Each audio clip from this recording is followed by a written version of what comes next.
You know, in Cincinnati, we get to focus on how we become the most sustainable city ever.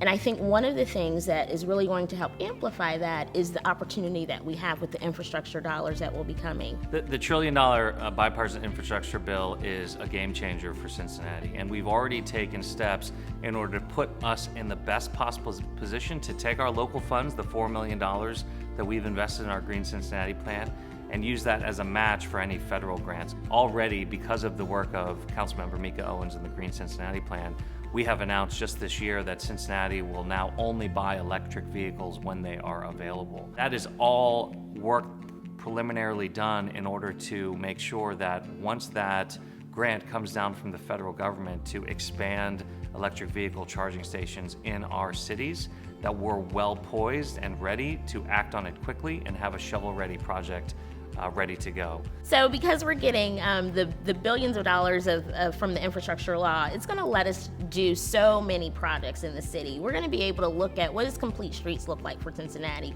improve pedestrian safety, more walkable, denser cities.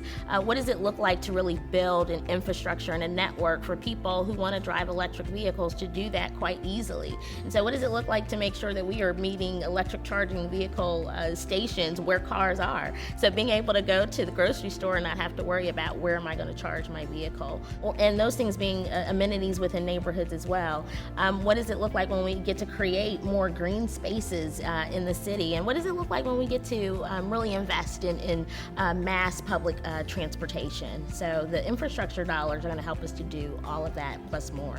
Climate change is happening, but it's in our legislation, it's in our policies, it's in the way that we build cities that's going to help us to reduce the bad things that are happening around the environment.